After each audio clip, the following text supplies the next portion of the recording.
So you're back with the church guy and the addict. I'm Don. I'm the church guy.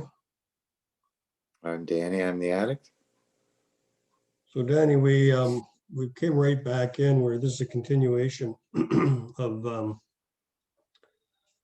our last session where we were talking about is addiction a disease.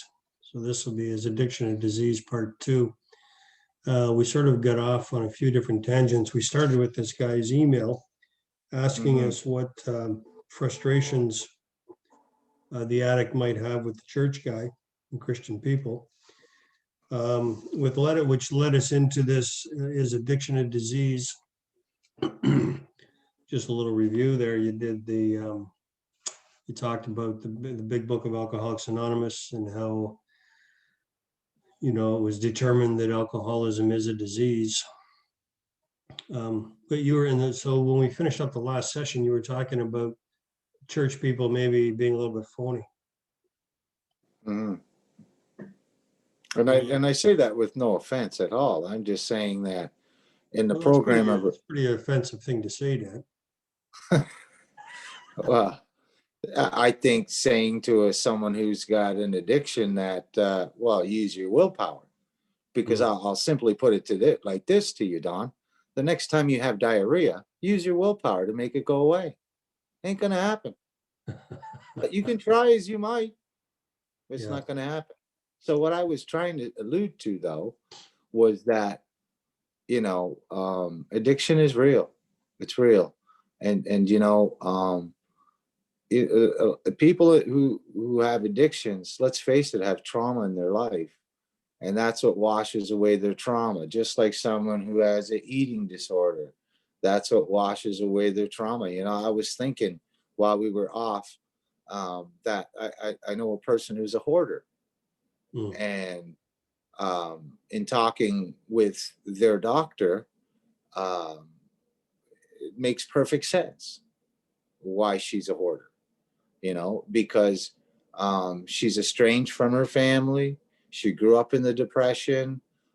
She feels that if she lets go of, let's say, her daughter's hat, that she's throwing away that memory, and those of us who are in addiction have many different traumas in our life, and that washes away the pain, the guilt, the remorse, the shame, you name it, and so that's why it's no different, and a little bit of Bible isn't going to help someone who's struggling with addiction or who's a hoarder.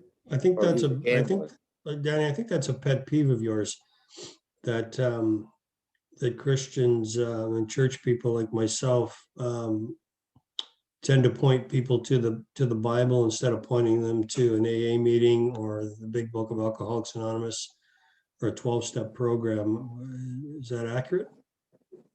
Well, I think we can say we know a fellow who's Johnny Bible, we'll call him.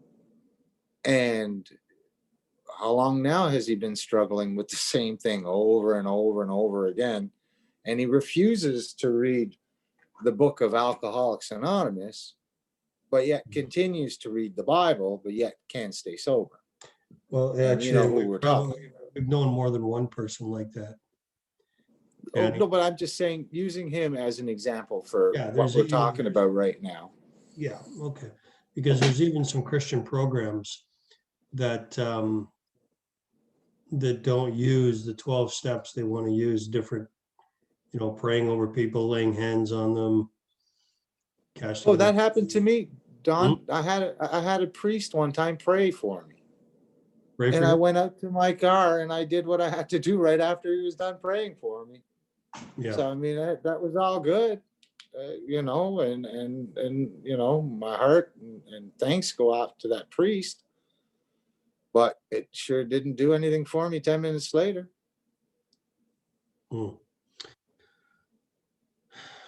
So you're saying that the heavy lifting is required, and I mean, you've given me this advice before: is point people towards a 12-step program. Before even pointing them to the Bible, which is hard for a church guy to go along with. We always think of the spiritual approach to everything. Like the Right, priest. but the program is spiritual, Don. That's the thing. You know that, I know that. And you come to find the God of your understanding when you do the 12 steps. So it's a win-win for Christians who are hoping that Frank will find his God, because his God right now is drugs and alcohol. He'll do whatever it takes, losing family, jobs, apartments, whatever, status in the community, to get his drug of choice. But see, here with this beautiful fellowship, and the thing is, let's face it, Don, I'm going to put it this frank for those who have trouble believing certain things. If your car is broken, Don, go outside and pray all you want for that car to get fixed. It will not get fixed. You can bring all your church people around the car and lay hands on that car to fix that flat tire, let's say. It ain't going to blow up by itself. You got to take that car to a mechanic for it to be fixed. And it's the same thing with addiction. You can have a toothache.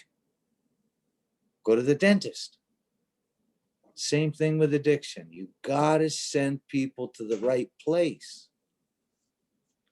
So Danny, you're saying there's only one way to deal with alcoholism and addictions. That's a 12-step program. It's the only way I know. You said it earlier in the other episode. Too bad there wasn't a pill, because they've tried those pills where someone would take these pills and would drink and get violently sick.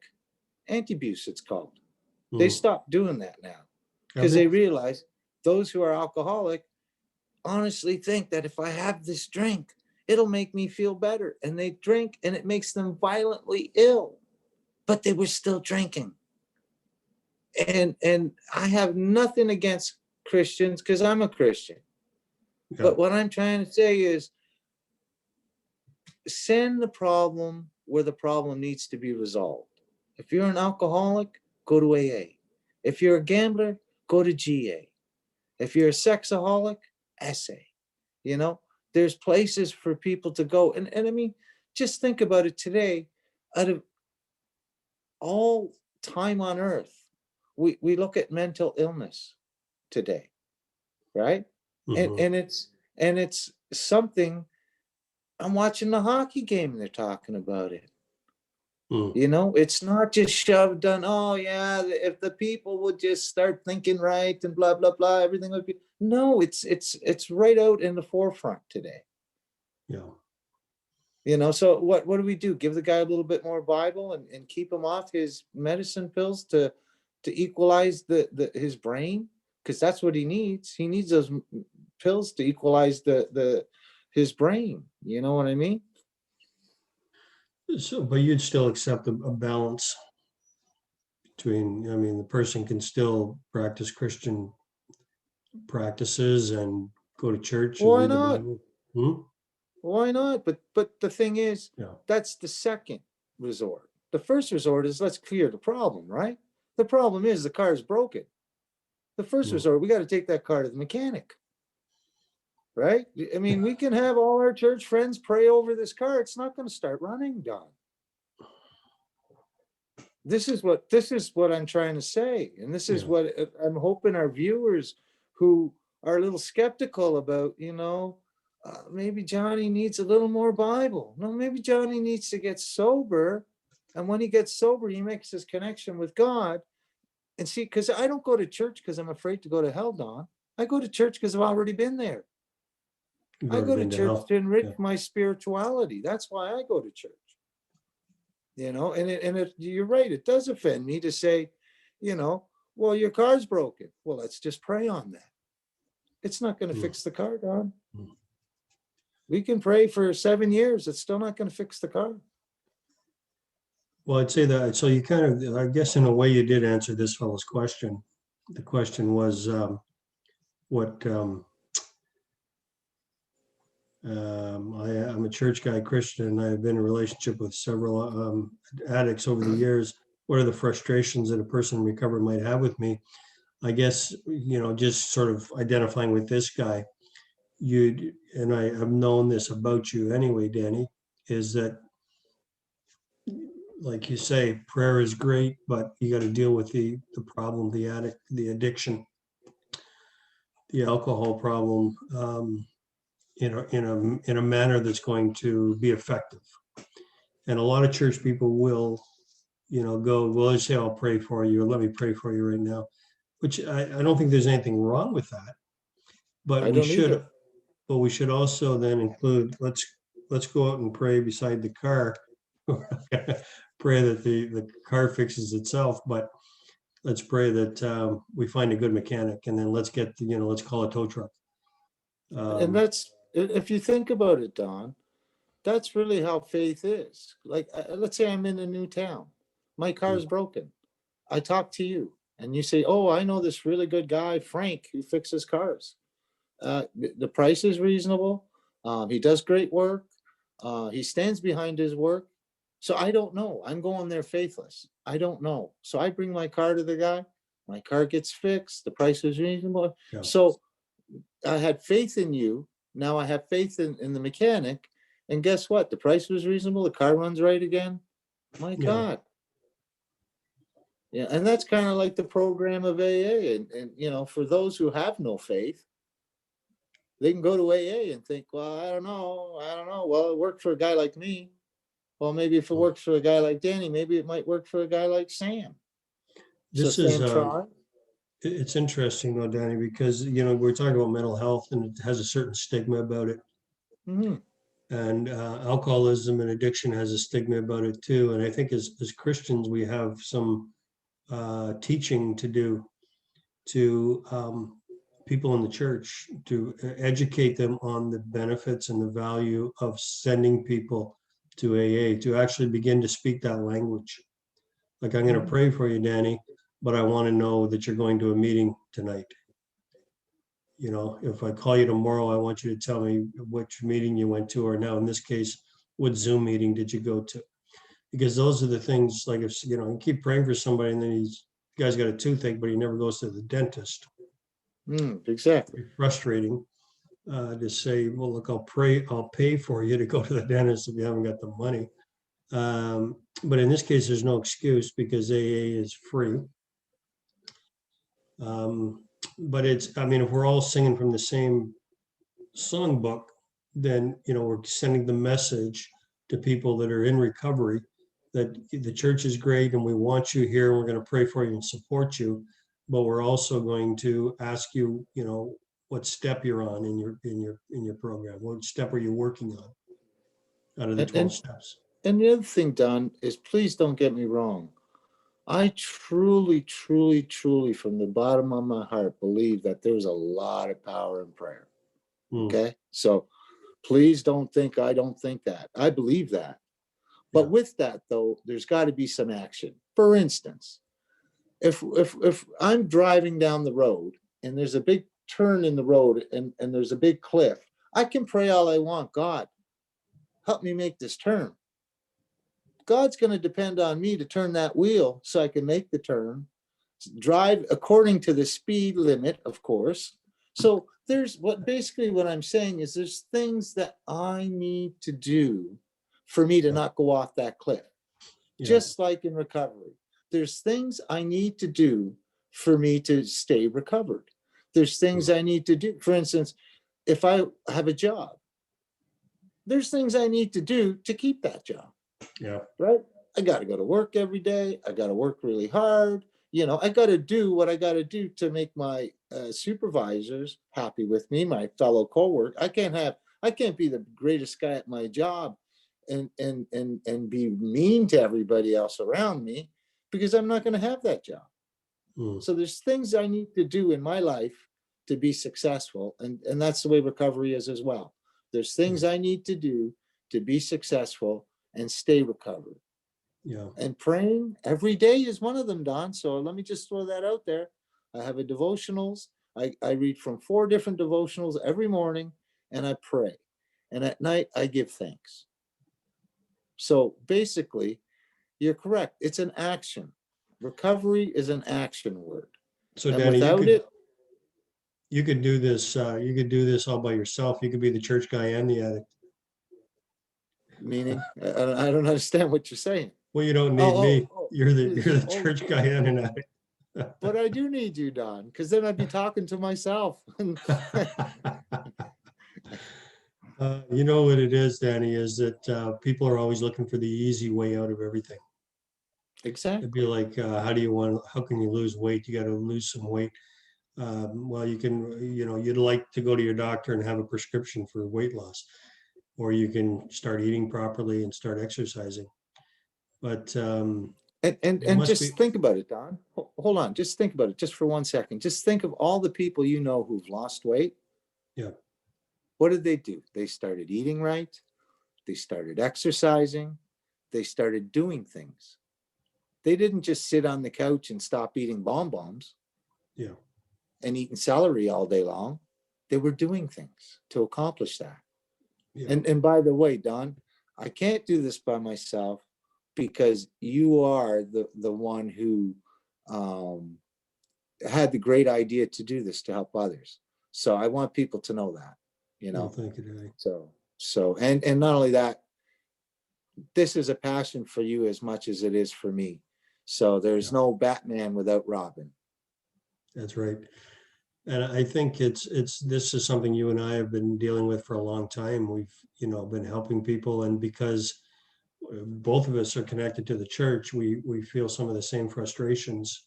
We see people trying to help those in recovery, and sometimes they're doing harm rather than good. And so we realize that people need to be more educated. I mean, this is a difficult challenge, and for church people like myself, we have certain go-tos, like, oh, I'll pray for you, I'll pick you up, I'll drive you around, do all these things for you. But I think it's way more practical if I understand, like if I'm friends with you and I'm in relationship with you, and I can learn from you and your struggles with addiction, I'll be way more effective at helping somebody else. I mean, often you and I will insinuate that we know this person and this person and this person. These are the people that some of them, I just last week found out that a friend of mine is back, using again. And I knew because he said one day at a time. He sent me a little message because he had dropped off the map there for a couple of weeks. And then I got a text from him one day at a time. I know he's, back struggling. But it's frustrating because you say, why don't people get it like Danny? What is that? What is that? What is the breaking point, Danny? What is it? Don, I'm this far away from being back to the old guy I used to be. So I don't, this is the only time I really got it, Don, is when I'm lying and they're throwing dirt on my face. That's the time when I got this program. You know what I mean? Yeah. That's when I know all the answers. Because right now I'm a work in progress, and every day is a day that if I live the way I did yesterday, I'm going to be okay today. But I don't know about tomorrow, Don. So I got to make sure that I'm doing my thing today, and doing the thing that AA taught me. Well, can you understand, Danny, that it's hard for a person who's not an addict, or at least not a drug addict or alcoholic, for us to say, well, why don't you just make a decision? Just stop doing that. You're like, you're allergic to ice cream. Stop eating ice cream. Right. Well, we could say that in so many different ways about many other people. Like, it's easier to say when it's not affecting you. That's what I mean. Like to me, I could say with all honesty that if I was drinking last night, I would be drinking today. Mm. So the secret is to stay away from that first whatever. So if your vice is pizza, stay away from it. If your vice is ice cream, stay away from it. If your vice is pornography, stop watching it. Mm. And they say habits build every 21 days or something. So start a new habit, Mm. and why not try? Like, for instance, if the Bible isn't working for our friend, why not try the program? In all honesty, give it your best kick at the can. Those who knock the AA program are those who are not in it. Yeah. Those who are in it are going to fight tooth and nail because it saved my life. I only know one way how to help somebody who suffers with addiction. And I don't care what your addiction is. A 12-step program will help you with your addiction. Yeah. Plain and simple. You know?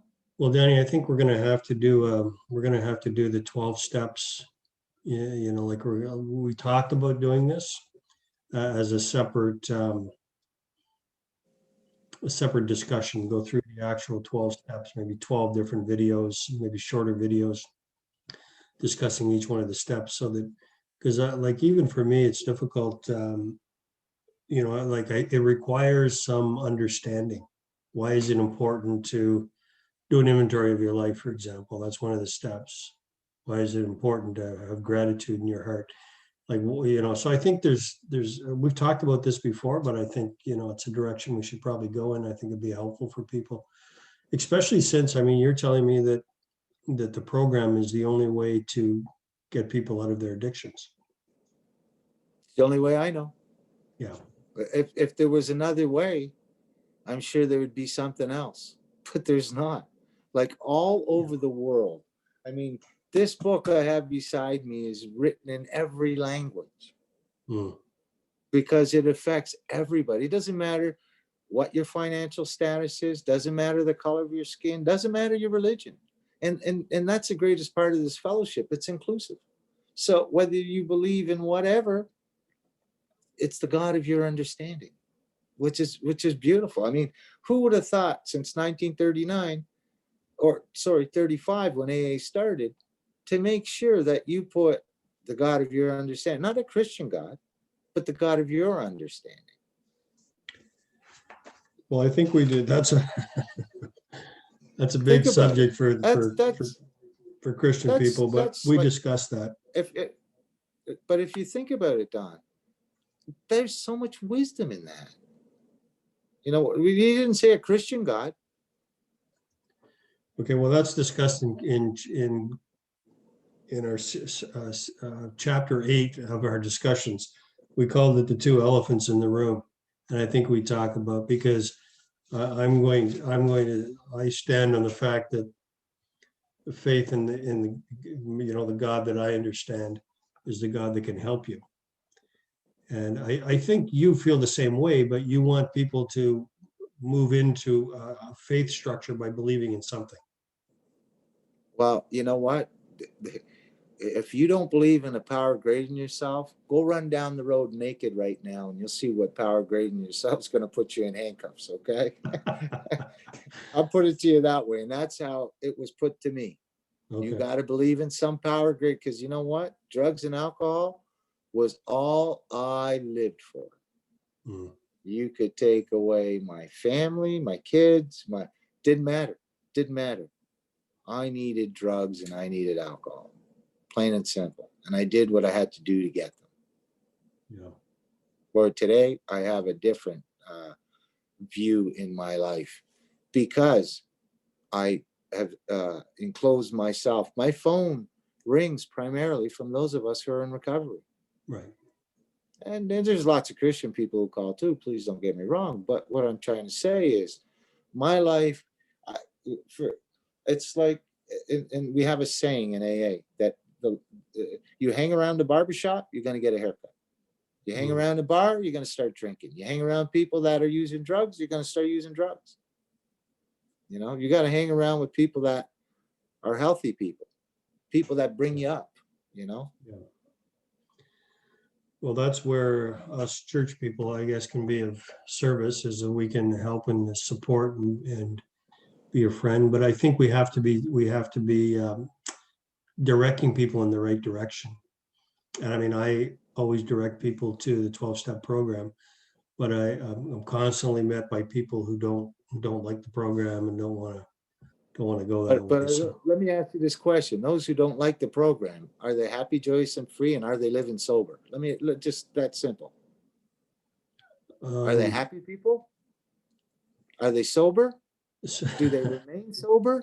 So out of Yeah, all probably the, so, not, Don. so out of all the people, there's maybe one person I know that, that's not in the program who has managed to stay sober, but for the most part, they're struggling.